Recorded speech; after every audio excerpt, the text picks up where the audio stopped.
Hey guys, tonight we step quietly through a castle before sunrise, when the great stone walls are still black against the sky and almost everyone important is asleep. The corridors are cold enough to make you pull your blanket tighter, but you do not have time to stay in bed. Somewhere above you, a nobleman is dreaming beneath layers of warm blankets, while somewhere below, a kitchen fire is already being coaxed back to life. And you? You are a castle servant, which means your day begins long before anyone starts admiring the castle. You probably imagine castle life as grand dinners, roaring fireplaces, polished armor, beautiful halls, and people wandering around looking important. Unfortunately, you are about to discover the less glamorous side of that picture. Because while the nobles enjoy the castle, you are one of the people who makes that comfort possible. You carry the water. You clean the floors. You prepare the food. You carry messages. You scrub clothes. You tend fires. You wait for orders. You repeat it all tomorrow. And, honestly, you probably won't survive this without at least a little complaining. So before you get comfortable, take a moment to like the video and subscribe. But only if you genuinely enjoy what I do here. And while you settle in, tell me in the comments where you're listening from and what your local time is right now. Maybe you're listening late at night in a quiet bedroom, while somewhere far away, another person is beginning their day. Either way, tonight you are stepping into a world where sleep is precious, work is endless, and even a warm room belongs mostly to someone else. Now, dim the lights, maybe turn on a fan for that soft background hum, and let's ease into tonight's journey together. You open your eyes. For a moment, you do not remember where you are. The room is almost completely dark. You can hear breathing nearby, slow and uneven, coming from the other servants packed into the sleeping quarters. Someone shifts beneath a rough wool blanket. Someone else coughs quietly. A mouse scratches somewhere behind the wall, and from farther away comes the faint crackle of a dying fire. You lie still. The stone beneath you seems to hold the cold of the entire night. There is no glass window letting in the gentle glow of a bedside lamp. There is no soft mattress waiting beneath you. There is certainly no convenient button that will convince someone else to make breakfast. Instead, there is a narrow sleeping space, a rough blanket, and the uncomfortable knowledge that your morning has already started. You can tell from the darkness that dawn has not arrived yet. That is important, because servants do not wake when the castle wakes. They wake before it. You slowly sit up, rubbing your hands together. Your fingers feel stiff from the cold. The air smells faintly of smoke, damp wool, old stone, and yesterday's cooking. Around you, the other servants begin moving. Nobody needs to announce what comes next. Everyone already knows. You stand. Your feet touch the cold floor. Instant regret. You quickly pull on your rough shoes and whatever clothing you have been given. Nothing feels particularly comfortable. Your shirt is coarse. Your outer clothing is practical rather than attractive. There is no concern about fashion here. Your clothes have one primary purpose: survive another day of work. You step into the corridor. The castle is enormous when you are responsible for maintaining it. That is the first thing you begin to understand. From the outside, the castle looks magnificent. Thick walls rise toward the sky. Towers dominate the surrounding landscape. Banners hang from stone walls. Visitors see strength and wealth. You see floors. A lot of floors. You see fireplaces that need cleaning. Tables that need wiping. Chambers that need preparing. Stairs that need sweeping. Dishes that need washing. Clothing that needs carrying. And hundreds of tiny tasks that somehow keep appearing no matter how many you finish. The castle never really becomes clean. It simply becomes less dirty for a little while. You begin walking. Your first task is not glamorous. It is water. Fresh water is one of those things people with modern plumbing barely think about. You turn a tap, and there it is. You drink it. You wash with it. You cook with it. Here, water has to come from somewhere, and somebody has to carry it. That somebody is you. You reach the place where the containers are kept. The buckets are heavier than they look. You lift one carefully, feeling its weight pull against your arm. Then you lift another. Your day has officially begun. You walk through the quiet passage, trying not to spill anything. The castle is still sleeping. You are not. As you move through the corridors, you notice something strange. The most impressive parts of the castle are not designed for you. The grand staircases, decorated chambers, and impressive halls exist to display wealth and status. Servants often use narrower passages, quieter staircases, less noticeable doors. You are expected to be everywhere without appearing to be anywhere. That becomes one of the central rules of your life. Be useful, be quick, be quiet, and never forget who you are serving. You reach a chamber where water is needed. You place the bucket down carefully. Before you can rest, another instruction arrives. A fire needs attention. Then a room needs sweeping. Then someone wants something carried. Then someone else wants something brought. You begin to realize that being a castle servant does not mean having one job. It means having every job that nobody important wants to do. And the work is not necessarily difficult because of one enormous task. It is difficult because there are hundreds of small ones. You finish one, and another appears. You carry something upstairs, then immediately carry something else downstairs.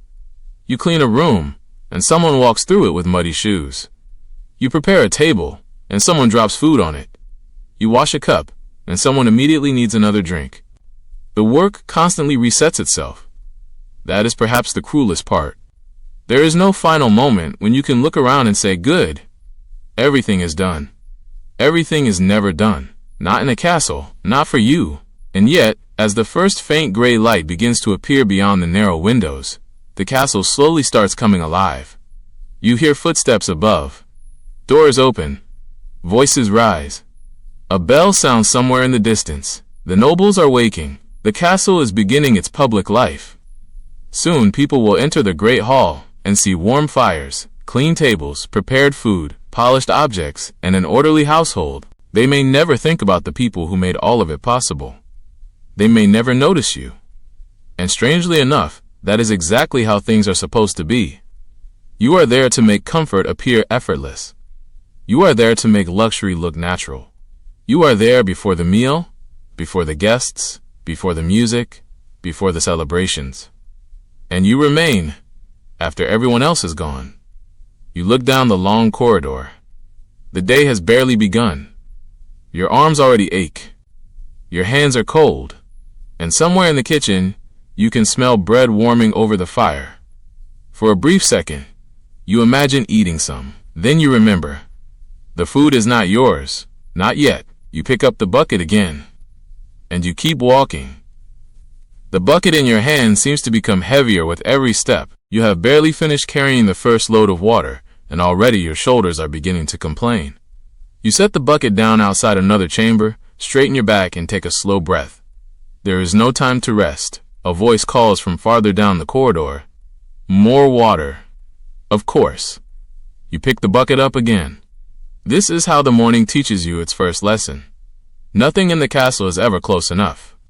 The well may be outside, but the kitchen is inside. The sleeping quarters are upstairs. The great hall is farther along the main corridor.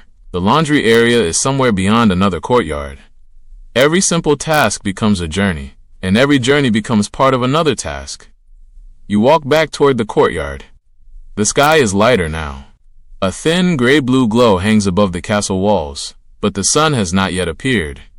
The air is cold enough that you can see your breath. Your fingers tighten around the wooden handle. You reach the well. Another servant is already there. She looks as tired as you feel. Neither of you says much. There is no need. You lower the bucket. The rope slides through your hands. Down it goes into the darkness. For a moment you hear nothing. Then comes the faint splash. You pull. The rope becomes heavier. You lean backward and use your entire body to lift the bucket. Your arm shakes slightly as the water rises. When it finally reaches the top, you grab the bucket and place it on the stone edge. One trip finished, another begins. You carry the water back inside. This time, the route takes you past the kitchens. The warmth coming from the doorway is almost painful. After the cold courtyard, the kitchen feels like another world. Flames roar beneath iron pots. Smoke drifts toward the ceiling. Servants move quickly between tables, carrying vegetables, bread, meat, bowls, and firewood. You want to stop. You want to stand beside the fire for just a minute. But you have learned something important. Wanting something and being allowed to have it are two very different things. You continue walking. The bucket is not even yours to drink from. It is destined for someone else's comfort. That thought follows you as you climb the stairs. You reach another chamber. Water delivered. Then another order. Clean the floor. You look down. The floor does not seem particularly dirty, but someone important has decided it needs cleaning, so you kneel. Your knees meet cold stone. You dip a rough cloth into a wooden bucket and begin scrubbing. The work is repetitive. Forward, back, forward, back. The dirt slowly disappears. Your hands become wet. The cold water creeps into your sleeves. You keep going. There is something strangely hypnotic about repetitive work. After a while, you stop thinking about the task itself. Your mind wanders. You imagine a warm bed. You imagine food. You imagine sitting beside the fire.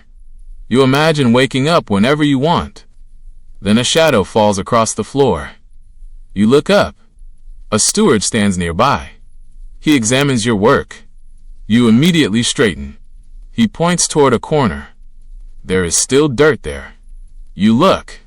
He is right. You clean it. Then he leaves. You stare at the empty corridor for a moment and continue. This is another part of castle service that visitors rarely imagine. You are not simply working. You are constantly being observed. Your speed matters. Your appearance matters. Your attitude matters. Even the way you stand can matter if the wrong person thinks you look lazy. You learn to keep your face neutral. You learn when to speak. You learn when silence is safer. You learn which footsteps belong to servants and which belong to people you should move aside for. The castle teaches you these things without ever giving you a handbook. You simply make mistakes until you stop making them. Eventually, the floor is clean. You stand. Your knees ache. Your hands are cold. Your back feels stiff. And then you notice something else. The castle is awake now. The quiet has disappeared. Doors open and close. People call to each other. Boots strike stone floors. Kitchen servants shout across the room. A bell rings somewhere above you. The day has officially begun for everyone else. For you, it began hours ago. You carry another bucket toward the kitchen. This time, you are allowed to enter. The heat hits your face. You immediately feel sweat forming beneath your rough clothing. The kitchen is crowded. There are cooks preparing breakfast, servants carrying ingredients, people tending fires, and others washing utensils. Nobody appears to be standing still, not even for a moment. You place your water beside a large wooden barrel. Before you can leave, someone tells you to fetch more. You almost laugh, not because it is funny, because sometimes the only alternative is to sigh. You return outside. Another bucket. Another walk. Another trip. And slowly you understand why being a castle servant is so exhausting. It is not just the weight. It is the distance. It is not just the cold. It is moving between cold and heat all day. It is not just the work. It is the constant expectation that another task is waiting. You return with the next bucket. The kitchen servant takes it without thanking you. That does not surprise you. You have already begun to understand the invisible nature of your work. When everything goes correctly, nobody notices. The fire burns. The room is clean. The water is ready. The food arrives. The table is prepared. Everything appears effortless. But if you fail, then suddenly everyone notices you. That is the strange mathematics of service. Success disappears. Mistakes become visible. You carry this thought with you as you move toward another corridor. A noblewoman needs fresh water in her chamber. You climb the stairs again. Your arms are getting heavier. At the top, you pause beside a narrow window. Outside, sunlight has finally reached the castle walls. For a few seconds, you simply look. Beyond the walls are fields, trees, roads, and distant villages. Somewhere out there, ordinary people are beginning their own difficult mornings. You wonder whether their lives feel easier. Probably not, but at least the countryside does not have a steward following you around, asking why a corner is dusty. You almost smile. Then you hear footsteps. Time to move. You enter the chamber, deliver the water, and leave quietly. By now your morning has already included carrying, sweeping, scrubbing, climbing, walking, lifting, and rushing. And you have not eaten properly. That fact suddenly becomes impossible to ignore. Your stomach tightens. You smell bread again. Warm bread. Fresh bread. The smell follows you down the corridor. For one dangerous moment, you imagine taking a piece. Just one. Nobody would notice. Probably. But you know better. Food belongs to someone. Every loaf, every joint of meat, every bowl of porridge has a purpose. Servants may receive meals, but the best food is not meant for them. So you keep walking. You pass the kitchen doorway. You do not stop. Your stomach complains. You ignore it. There will be time to eat later. At least you hope there will be. You descend another staircase. The castle seems larger now than it did when you first woke. Every corridor has another corridor. Every room has another room. Every task creates another task. And somewhere at the center of all this stone and noise are people who expect everything to simply work. You are one of the reasons it does. You carry another bucket, then another, and another. By late morning, the muscles in your arms are already tired. But the castle is only getting busier. The hardest work of your day has not even begun. By the time the castle is fully awake, your stomach has become impossible to ignore. You have spent the morning carrying water, scrubbing floors, climbing stairs, and moving through corridors that seem to stretch forever. Your arms are tired, your knees ache, and there is a dull emptiness in your stomach that gets stronger every time you smell food. Unfortunately, the smell of food is everywhere. The kitchen is working at full speed now. You stand near the doorway for a moment, watching the morning meal being prepared. Huge pots bubble over the fire. Bread is being sliced. Meat is being carried from one table to another. Bowls of porridge are arranged for the people who will soon sit comfortably in the great hall. You can smell everything. Fresh bread, warm porridge, roasted meat, onions cooking in fat, herbs crushed between fingers. The smell makes your stomach growl. You hope nobody hears it. A cook shouts your name. You step forward. A tray needs carrying. Of course it does. You lift it carefully. The tray is loaded with food, and immediately you become aware of how unfair this feels. You are hungry enough to eat almost anything, yet your job is to carry the best food in the castle to someone who may barely notice it. You walk toward the great hall. The smell follows you. You try not to look down. The bread is warm. Steam rises from the bowl. You can almost imagine taking a bite. But you keep walking. The great hall is already brighter than the servant corridors. Large windows allow morning light to enter. Fires burn in enormous fireplaces. Long wooden tables are covered with plates, cups, bowls, and food. The nobles are beginning to arrive. Their clothing is cleaner. Their shoes are better. Their faces look rested. You notice this immediately. You have been awake for hours. They are just beginning their day. You lower your eyes and place the tray where you are told. Careful. The warning comes quickly. You freeze. One bowl is close to the edge. You move it slightly inward. Then you step back. Another servant brings more food. Another carries cups. Another adjusts the tablecloth. Everyone moves quickly. Nobody wants to be the person who causes a delay. You remain near the wall until someone gives you another instruction. For a few seconds you stand still. It feels strange. Standing still is almost a luxury. Then your stomach growls again. You glance toward the food. A servant beside you notices. She gives you a tiny smile. You both understand. Not yet. You will eat later. At least that is what everyone keeps telling themselves. Breakfast in a medieval castle is not simply a meal. It is an event. For the people eating, it means comfort. For you, it means work. You refill cups. You carry dishes. You remove empty plates. You wipe spills. You bring more bread. You carry away bones. You replace bowls. You answer quiet requests. And every time someone wants something, you are expected to move before they have to ask twice. The strange thing is that the meal seems to last forever. You begin to wonder whether nobles ever get tired of eating. You certainly get tired of watching them eat. A nobleman tears a piece of warm bread from a loaf. You stare at it for half a second too long. Then you look away. You remind yourself that your own meal will come eventually. When the first group finishes eating, you begin clearing the table. This is where the work becomes especially unpleasant. The dishes are heavy. The leftovers are messy. Grease sticks to wooden plates. Bones pile together. Spilled porridge dries quickly if you do not clean it. You carry everything back toward the kitchen. Your arms protest. You ignore them. The kitchen is even hotter now.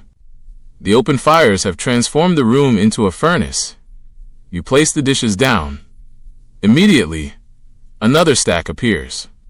You stare at it. For one moment, you wonder whether the pile has multiplied while you were gone. Perhaps it has. You start washing. There is no convenient sink, no warm running water, no machine waiting to do the unpleasant part. There is only you, a basin, water, cloth, and endless dishes. You scrub. You rinse. You stack. Then you repeat. Your fingers become greasy. The water becomes cloudy. The heat makes your face sweat. You wipe your forehead with your sleeve. The sleeve becomes damp. A cook tells you to hurry. You hurry. Another servant asks for a clean bowl. You hand one over. Someone else needs a cup. You find one. Then another tray arrives. You look at it. More dishes. More work. Your hunger is still there, but now something else has joined it. Fatigue. You feel it behind your eyes. Your body is slowly becoming heavier, yet the day is still young. You begin to understand why servants often look tired even when they are young. Their work does not give them many chances to recover. The castle demands constant motion, and food is not the only thing you have to prepare. The nobles may want clean clothing, fresh bedding, warm rooms, polished objects, messages carried to another part of the castle, animals tended, guests welcomed, fires maintained. Every comfortable moment upstairs requires work somewhere else. You are part of that invisible machinery. The meal finally begins to end. The nobles leave. The great hall becomes quieter. For the first time, you think you might finally eat. You return toward the servants' area. Your mind is already imagining a bowl of warm porridge. Maybe some bread. Maybe something left over from the kitchen. You reach the small room where servants sometimes eat. There are already several people there. You sit down. Someone places a bowl in front of you. It is simple, porridge, nothing more. You look at it. It is not impressive. But right now, it looks wonderful. You lift the spoon. The first bite is warm. You close your eyes for a moment. This is the best thing you have tasted all morning, not because it is luxurious, because you earned it. You eat quickly. Too quickly. Someone across from you laughs softly. You'll make yourself sick. You slow down. For perhaps 5 minutes. You are not a servant. You are simply a hungry person eating breakfast. Then a bell rings. Everyone looks up. Your break is over. You lower the spoon. There is still food in the bowl. You wish you could finish it slowly. But the castle has other plans. You stand. The others stand too. Someone needs help in the kitchen. Someone needs clean plates. Someone needs water. Someone needs a message carried upstairs. You leave the room. Your stomach is no longer completely empty. That is something, but the strange truth is that eating does not make the work easier. It only gives you enough strength to continue. You return to the kitchen. The fire is still burning. The dishes are still waiting. The floors are still dirty. And the next meal is already being prepared. You look at the mountains of work around you. For the first time, you understand the rhythm of castle life. The nobles eat. You prepare. They finish. You clean, they rest. You work, they sleep. You wait for the next order, and tomorrow the same rhythm will begin again. You pick up another stack of dishes. Your stomach is full enough. Your hands are tired enough. And the castle is hungry for more work. The dishes in your hands are heavier than they look. You carry them back into the kitchen, carefully balancing the stack against your chest. The smell of food is still everywhere, but now it is mixed with smoke, grease, damp wood, and the sharp smell of ash. You place the dishes down.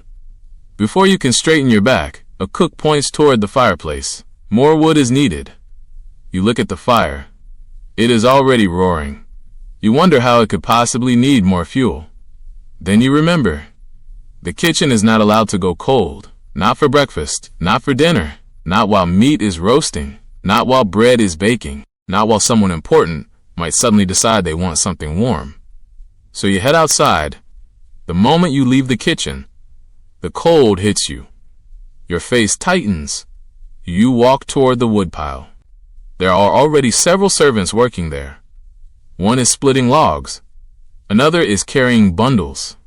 Someone else is arranging firewood beneath a covered shelter. You pick up several pieces. They are heavier than you expected. You carry them back toward the kitchen. One trip. Then another. Then another. The strange thing about firewood is that it never seems to disappear from the pile quickly enough to make your work feel finished. Yet it disappears from the kitchen almost immediately. You bring wood in. The fire consumes it. You bring more. The fire consumes that too. You begin to understand that the kitchen fire is like another worker in the castle. Except this worker never gets tired. It simply demands more fuel. You place another bundle beside the fireplace. Heat rolls across your face. A moment ago, you were freezing. Now you are sweating. This happens repeatedly throughout your day. Cold corridor. Hot kitchen. Cold courtyard. Hot fireplace. Cold stone stairs. Hot kitchen again. Your body never quite knows what temperature it is supposed to be. You lift another log. The cook shouts something.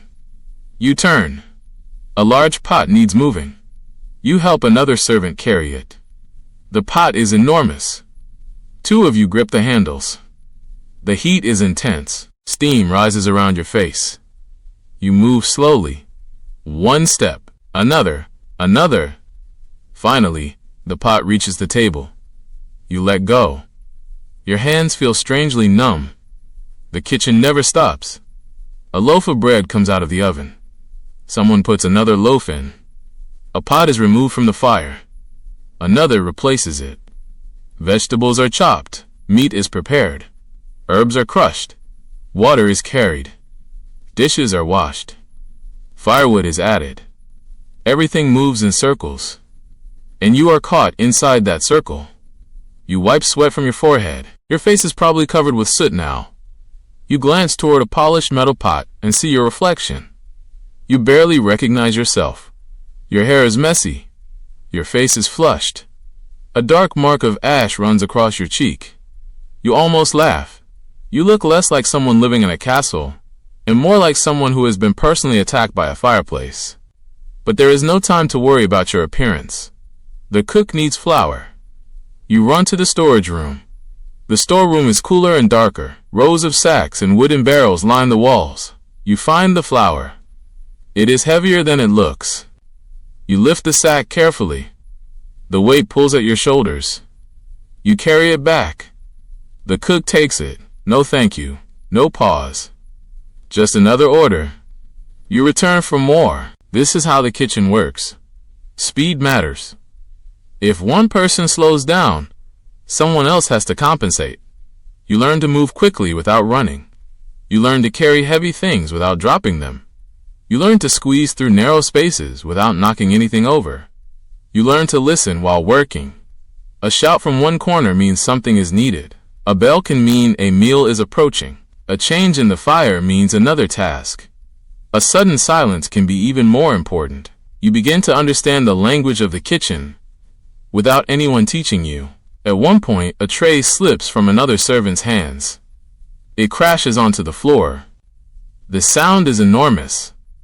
Everyone stops. Broken pottery lies everywhere. The servant freezes. For a second, nobody speaks. Then the cook sighs. Clean it. The servant kneels. You watch for a moment. There is no dramatic punishment, no shouting. Just another unpleasant job added to an already endless day. You realize that sometimes exhaustion itself is the punishment. You keep working. The fire grows hotter. The kitchen grows louder. Your stomach is no longer empty, but you are thirsty. You reach for a cup of water. You drink quickly. Then another servant asks you to carry something. You put the cup down. Your break lasts perhaps 10 seconds. You almost miss it. The afternoon meal is approaching. That means more preparation, more food, more dishes, more fire, more carrying. You begin chopping vegetables. The knife is not particularly sharp. You press harder. Your wrists ache. You chop again and again. The rhythm becomes almost peaceful. Chop, move, chop, move. You watch the pieces gather on the wooden board. Your thoughts drift. You wonder what the nobles are doing. Probably talking. Perhaps writing. Perhaps discussing politics. Perhaps simply resting. You imagine sitting somewhere warm and quiet. Then you hear your name. You look up. Another task. You set the knife down. Back to work. Hours pass in pieces. You do not experience the day as one long stretch. Instead, it becomes a collection of small jobs. Carry this. Clean that. Bring this. Move that. Wait. Run. Lift. Scrub. Return. Repeat. The kitchen becomes the center of your world. You begin to forget what the castle looks like outside. The stone walls around you are blackened by smoke. The ceiling is dark. The floor is stained. The air is warm, thick, and heavy. You can hear the fire constantly. Crackle, pop, roar. It becomes part of your thoughts. Even when you close your eyes, you imagine flames. Eventually, someone opens the kitchen door. Cold air rushes inside. For a few seconds, everyone feels relief. You stand near the doorway. The cold air touches your face. You breathe deeply. It feels wonderful. Then the door closes. The warmth returns. You look toward the fire. There is still work to do. The cook points toward a large pile of vegetables. You stare at it. Then you pick up the knife. Chop, move, chop, move. The castle above you may be beautiful. Its towers may shine in the afternoon sun. Its great hall may be filled with tapestries and music. But down here, beneath all that grandeur, the kitchen is a world of smoke, sweat, heat, and endless movement. And you are one of the people keeping the entire castle alive. You keep chopping. You keep carrying. You keep feeding the fire. And as the afternoon light fades beyond the narrow kitchen windows, you realize something uncomfortable. The hardest part of your day may not be the heavy work. It may be knowing that tomorrow you will have to do all of it again. By late afternoon, you have begun to forget what your feet are supposed to feel like.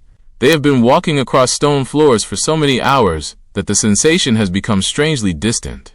Every step still hurts, but the pain has settled into the background, becoming just another part of the day. You carry another basket through the corridor. The castle is changing again. The bright activity of morning has softened. Sunlight enters the narrow windows at a lower angle, creating long golden strips across the stone floor. Dust floats through the light. For a moment, the castle almost looks peaceful. Almost. Then someone calls for you. You turn. A message must be delivered to the upper chambers. You are given a folded piece of parchment. You hold it carefully. The message is not yours to read. You are simply expected to carry it. You climb the stairs. One floor. Then another. The stone steps seem endless.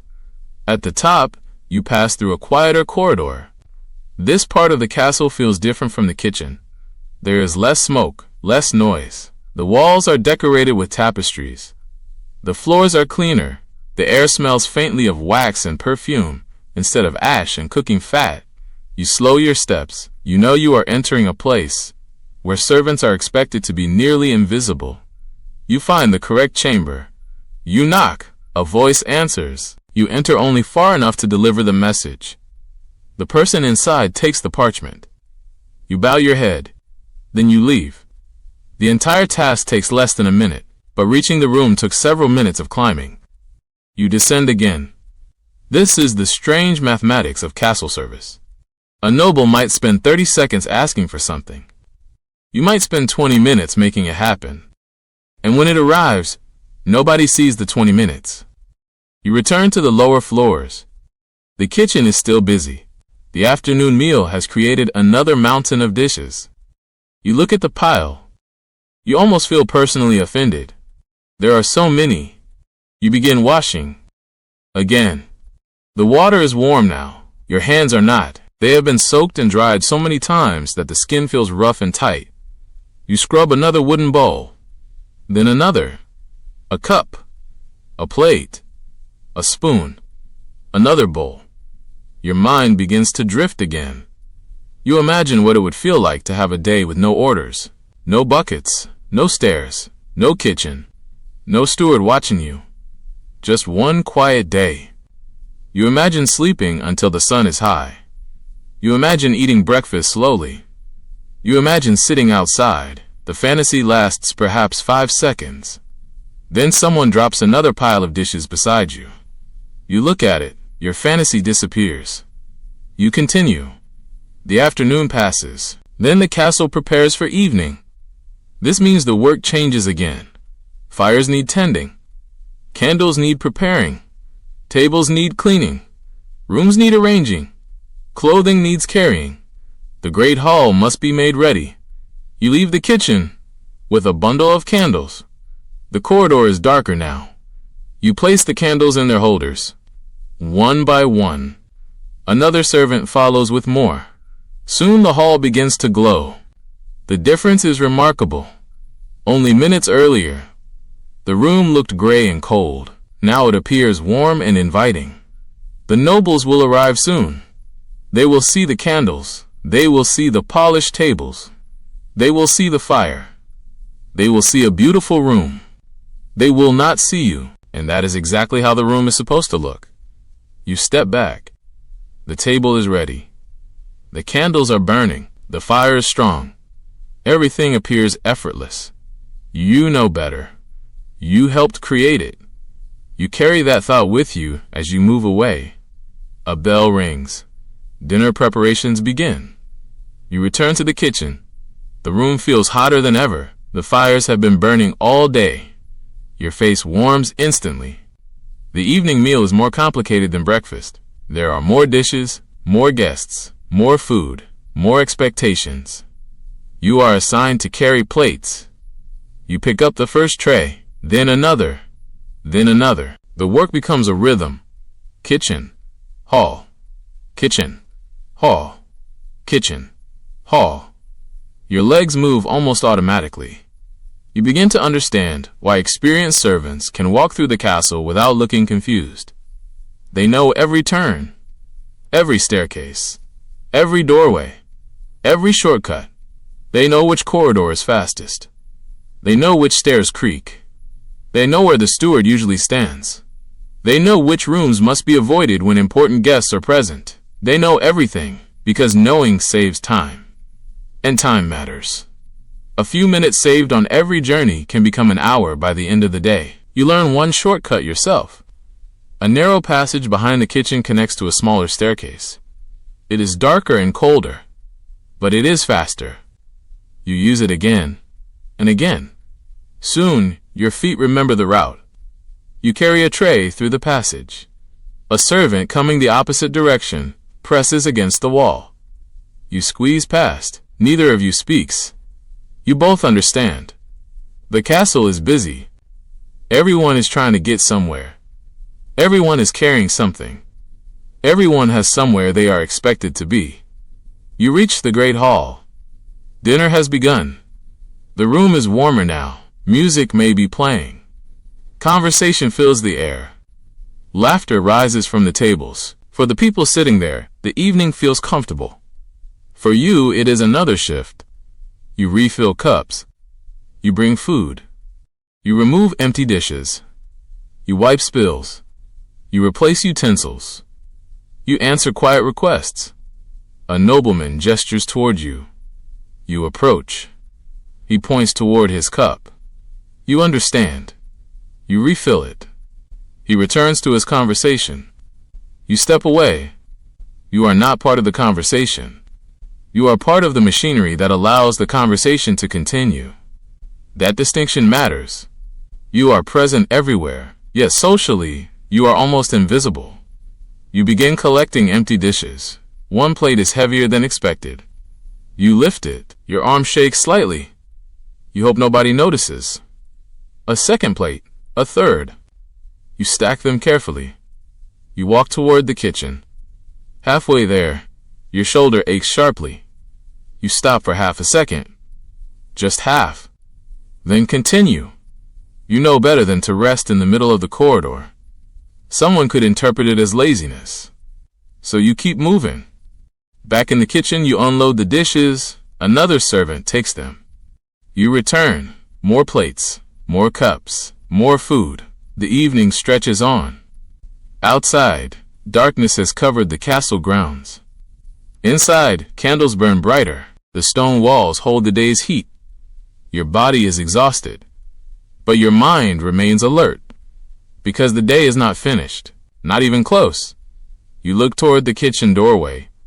Beyond it, the night is dark. Somewhere outside, the village lights are probably beginning to disappear one by one. People are going home. Families are eating. Children are getting ready for sleep. You wonder what it would feel like to be finished with work before darkness. You know the answer. You probably won't experience it tonight. You pick up another tray. The castle bell rings again. You walk toward the great hall. Another order. Another journey. Another task. And the evening shift has only just begun. The evening meal has only just begun. But your body already feels as though it has worked through an entire night. You carry another tray toward the great hall. The candles flicker as you pass. Their warm light makes the castle look beautiful, almost peaceful. The stone walls glow softly. Shadows move across the tapestries. Somewhere in the hall, people are laughing. You hear music. For a moment, you almost forget how tired you are. Then someone calls for more wine. You turn around. Of course. You return to the kitchen. The journey is familiar now. Hall, corridor, kitchen, corridor, hall. You are beginning to feel like one of the castle's many moving parts. You reach the kitchen and take the requested cups. Another servant hands you a jug. You carry both.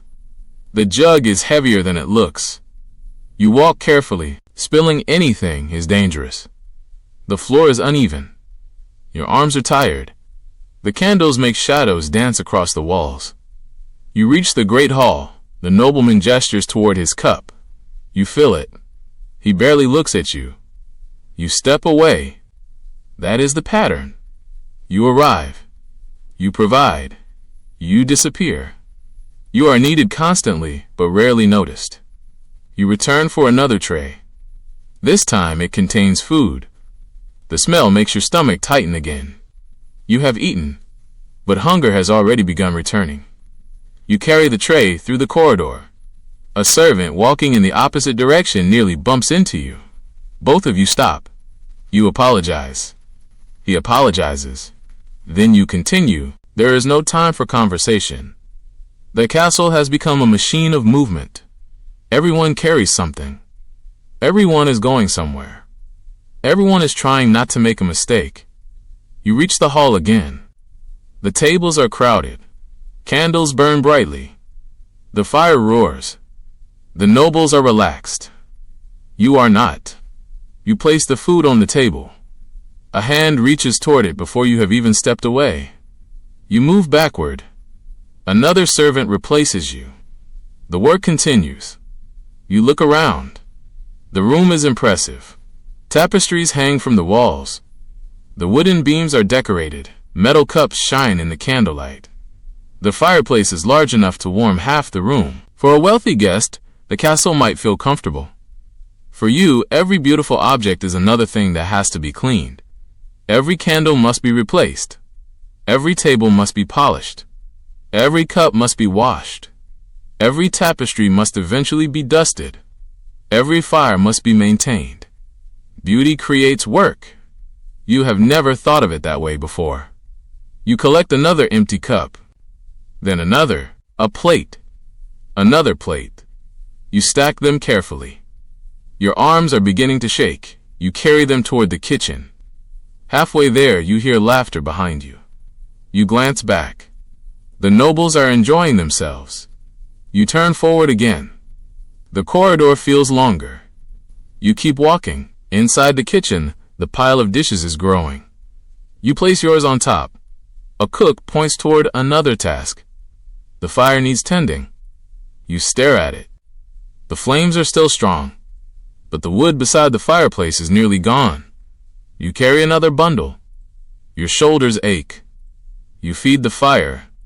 The flames rise. Heat rushes toward your face. You step back. Your skin feels hot. Your back feels cold. Your hands feel tired. Everything about you feels contradictory. You are exhausted, but you cannot sleep. You are hungry, but you have eaten. You are hot, but somehow still cold. You are surrounded by people, yet strangely alone. You continue working. Another bell rings. The sound travels through the castle. The nobles may barely notice it. You do. A bell means something. It might mean another course, another order, another change. You look toward the kitchen entrance. A steward appears. He gives several instructions. You listen carefully. More candles in the east corridor. Fresh water upstairs. Clean cloths for the guest chamber. You remember each one. Then you leave. First, the candles. You carry a small wooden box filled with them. The corridor is darker now. You place new candles into the holders. Some servants have already lit the previous ones. You replace the ones that have burned low. Wax has dripped onto the stone. You scrape it away. Another small task. Another piece of invisible labor. You move to the next corridor. Then the next. The castle seems endless at night. During the day, sunlight helps you understand where you are. At night, everything becomes shadows. You depend on memory. You know which turn leads to the guest chambers. You know which staircase is narrow. You know which floorboards creak. You know where the castle cat sometimes sleeps. You even know which servant doors stick when the weather is damp. These details are not important to the nobles, but they are important to you. They make the difference between finishing quickly and wasting another 10 minutes. You reach the guest chamber. Fresh cloths are needed. You deliver them. The room is warm. A large fire burns inside. The guest is comfortable. You place the cloths where requested. Then you leave. You return downstairs for water. The stairs seem steeper now. Your legs are tired. You hold the railing for a moment. You listen. Nothing. You climb again. The bucket is waiting. You carry it upstairs. Your arms feel weak. You reach the chamber. The water is delivered. Another task completed. You stand there for a second. You want to sit. There is a chair nearby. You look at it. It is probably the closest thing to comfort you have seen in hours. You almost sit. Then you hear footsteps. You move immediately. You leave the chamber. You realize that servants learn to rest only when nobody needs them. And in a castle, somebody always needs something. You return to the kitchen. The evening meal continues. More dishes. More cups. More food. More requests. The night grows darker. The candles burn lower. The firewood pile becomes smaller. But the work does not become smaller. If anything, it seems to increase. You wash another plate. Then another. Your fingers are wrinkled from the water. Your shoulders ache. Your feet feel numb. You stare at the last few dishes. For a moment, you believe you are nearly finished. Then another tray arrives. You stare at it. You almost laugh. The castle seems to have an endless supply of dirty dishes. You pick up the cloth. You begin again. Scrub, rinse, stack. Scrub, rinse, stack. The repetitive motion becomes almost calming. The kitchen noise fades into the background. You hear only water, fire, and your own breathing. For a brief moment, you feel peaceful. Then someone asks for another cup. You stand. You carry it away. The castle never truly sleeps. Not while the fires burn. Not while guests remain awake. Not while servants are still moving through the corridors. And tonight, you are one of those servants. You carry the cup through the candlelit hallway. The castle is beautiful. The night is quiet. The stone walls are glowing softly. But beneath all that beauty is a simple truth. Someone has to keep everything running. And tonight, that someone is you. The night has settled fully over the castle now. Outside the narrow windows, there is almost nothing to see except darkness. Inside, however, the castle continues to breathe. Fires crackle. Candles flicker. Doors open and close. Footsteps cross stone floors. Quiet voices drift through corridors. You have already worked through most of the day, but the castle has not finished asking things of you. You return to the kitchen. The evening meal is finally beginning to slow. Some servants are carrying away the last dishes. Others are cleaning the great hall. The cooks are putting away food. You think this might be the beginning of the end. Then you remember that you still have to clean. Of course. You start with the dishes. The basin is filled again. You kneel. Your knees hurt as soon as they touch the floor. You ignore it. You dip the first plate into the water. Scrub, rinse, stack. The motions are automatic now. Your hands know what to do, even when your mind is somewhere else. You think about sleep, a real bed, a quiet room, a blanket. The thought feels almost luxurious. You scrub another plate, then another. The kitchen slowly becomes quieter. The shouting stops. The cooking fires become smaller. The number of people moving around decreases. For the first time all day, you can hear individual sounds. Water dripping, wood crackling, a spoon touching a bowl, someone coughing. You breathe slowly. Maybe now you can rest. Then a cook approaches. The floor needs sweeping. You look at the floor. It is covered with crumbs, vegetable scraps, ash, and bits of food. You take the broom. The broom is rough. You begin sweeping. Back and forth. Back and forth. The dirt gathers into small piles. You collect them. Then sweep again. The work seems endless. Because it is. A kitchen must be clean before everyone can leave.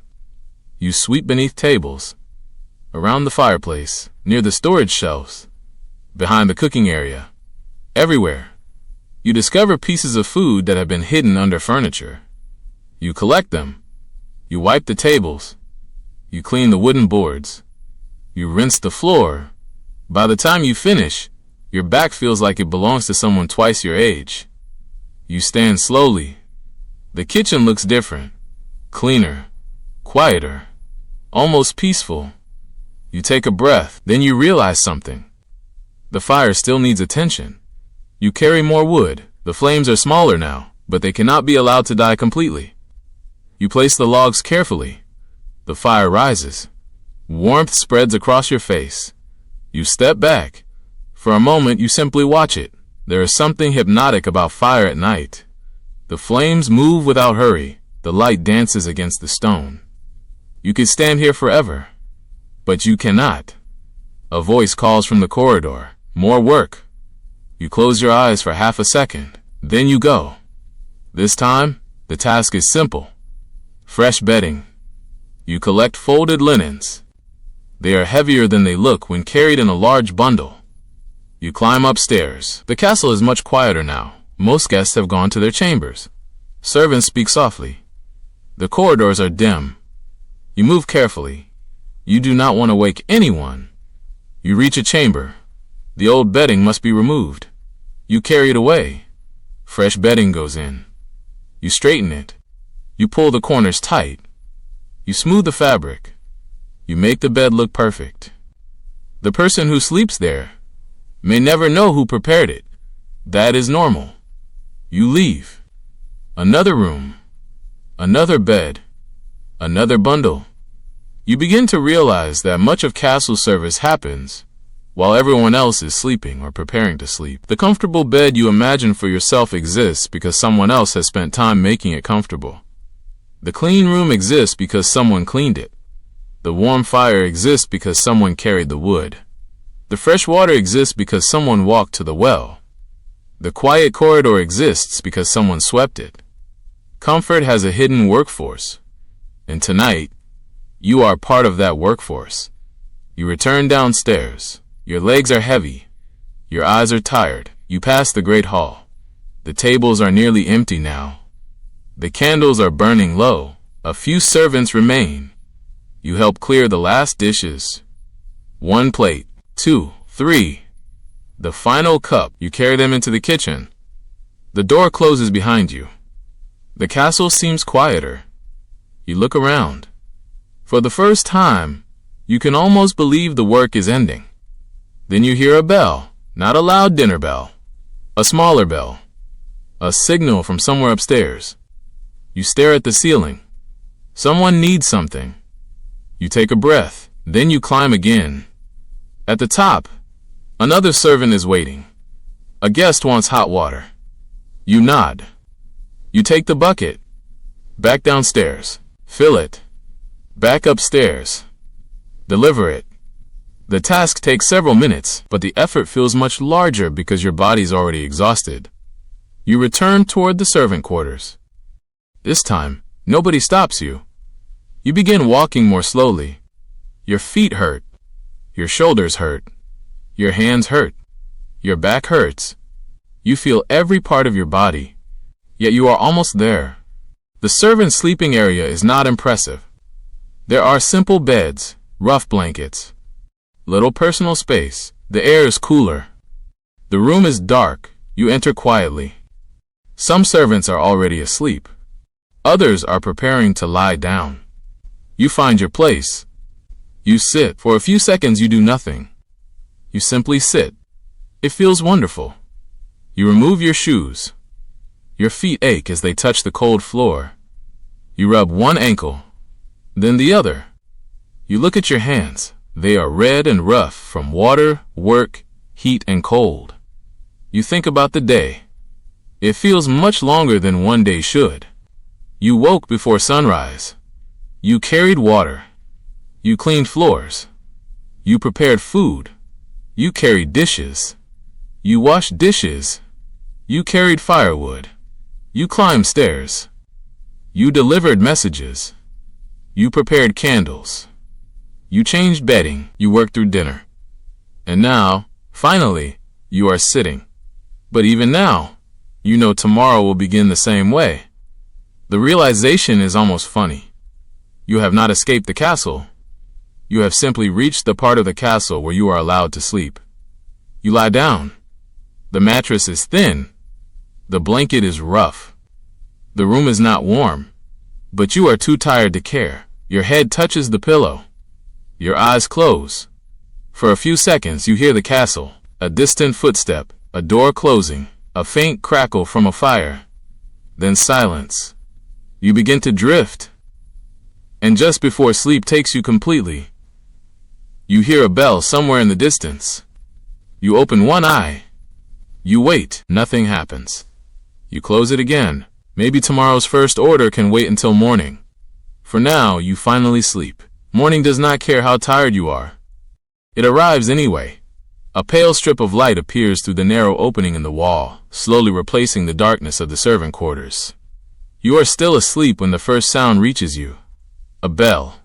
Distant. Deep. You do not move.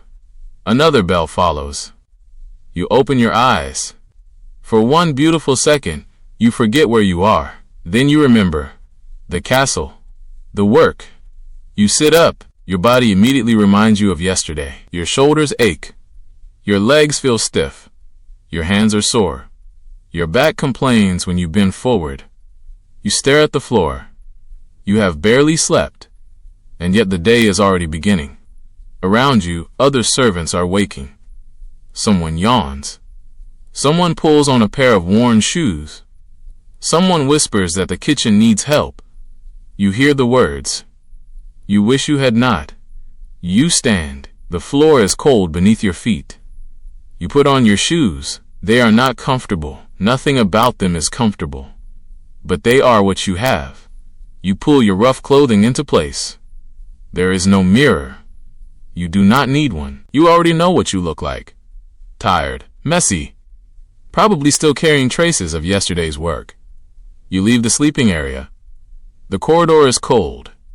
A servant passes carrying a bucket. Another carries folded cloth. Nobody talks much. Everyone understands the morning. The first task is waiting. You reach the courtyard. The sky is gray. The well is ahead. You sigh, not because you are surprised, because you hoped, for no logical reason, that perhaps someone else would handle the water today. They do not. You pick up the bucket, the rope, the same cold stone, the same well, the same work. You lower the bucket, it disappears into darkness. You pull. Your shoulders protest. You pull again. The bucket rises. You carry it toward the kitchen. Halfway there, you realize something strange. Yesterday, this task felt difficult. Today it feels familiar, not easier. Just familiar. Your body has already learned the movements. That may be one of the strangest things about exhausting work. You become better at doing things that you wish you never had to do. You reach the kitchen. The cook takes the water. Before you can leave, another bucket is needed. You look at the empty container, then at the door, then back at the container. You almost smile. The castle has no shortage of ways to keep you busy. You return to the well. The sun is beginning to rise. The stone walls turn pale gold. Birds call somewhere beyond the courtyard. For a moment, the morning is beautiful. You wish you could enjoy it. But the bucket is waiting. You fill it. Carry it back. Then another. By the third trip, your arms are warming. By the fourth, your back is sweating. By the fifth, you stop counting. That is another trick your mind learns. If you count every trip, the work feels endless. If you stop counting, you can survive it. You return inside. The kitchen is alive again. Fires are burning. Bread is being prepared. Pots are heating. Servants are moving. You are handed a basket of vegetables. You begin carrying them to the preparation table. Then comes the chopping. You stand beside another servant. Both of you work silently. Chop. Move. Chop. Move. The knife makes a steady sound against the wooden board. You look toward the window. The morning sun is brighter now. You can see a small patch of blue sky. Outside, the castle grounds are beginning to wake. Inside, the work has already been going for hours. You wonder whether anyone upstairs realizes how early the servants begin. Probably not. Why would they? When a noble wakes, the room is warm. Water is ready. Clothing is prepared. Food is being cooked. The floor is clean. The fire is burning. Everything appears to happen naturally. It does not. Someone has been awake for hours making it happen. You return to the corridor with another basket. This time, you are carrying bread. The loaves are warm. Steam rises from them. The smell is almost unbearable. You swallow. You remember yesterday. You remember being hungry while carrying food. It happens again. You smile bitterly. Apparently, being surrounded by food does not guarantee that you get to eat it. You reach the great hall. Morning light fills the room. Servants prepare the tables. You place the bread down. A noble arrives. You step aside. Another arrives. You step aside again. You have become very good at disappearing. You stand against the wall. Your back touches cold stone. For a moment, nobody needs you. You breathe. Then someone notices an empty cup. You move. This is your life now. You are learning the castle's rhythm. You are learning which bells mean meals, which bells mean messages, which bells mean emergencies, which footsteps belong to the steward, which doors should remain closed, which nobles prefer silence, which cooks shout, which servants can be trusted, which shortcuts save time. The castle is teaching you everything, not through lessons, through repetition, through mistakes, through exhaustion. You begin carrying another tray. A noblewoman asks for water. You deliver it. Another wants fresh bread. You bring it. Someone spills a drink. You clean it. A child drops a spoon. You replace it. A fire burns too low. You add wood. A candle goes out. You relight it. A room needs sweeping. You sweep. A message needs delivering. You carry it. The tasks are small. Individually, none of them seem impossible. Together, they consume the entire day. That is the secret. Being a castle servant is rarely about one enormous task. It is about hundreds of tiny tasks that never stop arriving. You finish one. Another appears. You finish that one. Two more are waiting. There is no final task. There is only the next task. You carry another bucket. You climb another staircase. You wash another plate. You straighten another bed. You feed another fire. And slowly the castle becomes